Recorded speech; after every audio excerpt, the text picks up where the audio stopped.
ഒരു MP അദ്ദേഹം defence investor കൂടിയാണ്. ഇന്ത്യയിലെ അറിയപ്പെടുന്ന ഡിഫൻസ് ഇൻവെസ്റ്ററായ ഒരു MP പാർലമെന്റിലെ ഡിഫൻസ് സബ് കമ്മിറ്റിയിൽ അംഗമായി. അതായത് നമ്മൾ ലളിതമായി പറഞ്ഞു കഴിഞ്ഞാൽ നമ്മുടെ നാട്ടിലെ പഞ്ചായത്തിലെ പൊതുമരാമത്ത് വകുപ്പ് സ്റ്റാൻഡിംഗ് കമ്മിറ്റി ചെയർമാൻ അവിടുത്തെ പ്രധാനപ്പെട്ട കോൺട്രാക്ടർ കൂടി അയാളുടെ സ്ഥിതി എന്തായിരിക്കും? അത് ഒരു മാധ്യമങ്ങളും ഇവിടെ വാർത്തയാക്കിയിട്ടില്ല. നിങ്ങൾ കേരളത്തിലെ ഏതെങ്കിലും മാധ്യമത്തിൽ ഇത് കണ്ടോ? ഇല്ല. പക്ഷെ വയർ അത് വാർത്തയാക്കി. ഇത് വയർ ആ വാർത്ത കൊടുത്തു 2017. പക്ഷേ അസാധാരണമായ സംഗതികളാണ് തൊട്ടു പിന്നാലെ ഉണ്ടാകുന്നത്. ബാംഗ്ലൂർ ആസ്ഥാനമായാണ് വയർ പ്രവർത്തിക്കുന്നത്.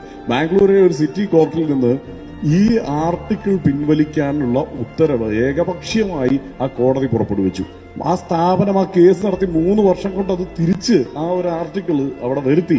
അതിന്റെ രസം എന്താണെന്ന് വെച്ച് കഴിഞ്ഞാൽ ഈ സ്ലാറ്റ്യൂട്ട് കൊടുക്കുകയും ഈ സ്ഥാപനത്തെ പ്രതിസന്ധിയിലാക്കുകയും ഈ ബാംഗ്ലൂർ സിറ്റി കോർട്ടിൽ നിന്ന് വിധി നേടുകയൊക്കെ ചെയ്ത കക്ഷി ആരാണ്?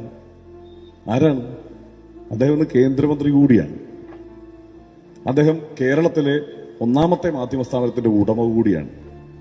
എന്നിട്ട് ആ മാധ്യമ സ്ഥാപനം ഈ മാധ്യമ ധാർമ്മികതയെക്കുറിച്ച് അതിന്റെ നൈതികതയെക്കുറിച്ചൊക്കെ വാചാലമാകുമ്പോൾ നമ്മൾ എന്ത് ചെയ്യണമെന്നറിയാതെ അന്തം വിട്ട്. കാരണം എന്താണെന്നറിയോ? ഇവർക്കതിന് കഴിയും. കാരണം ഈ വാർത്ത, ഈ വസ്തുത ജനം അറിയുന്നില്ല എന്നതുകൊണ്ടാണ്.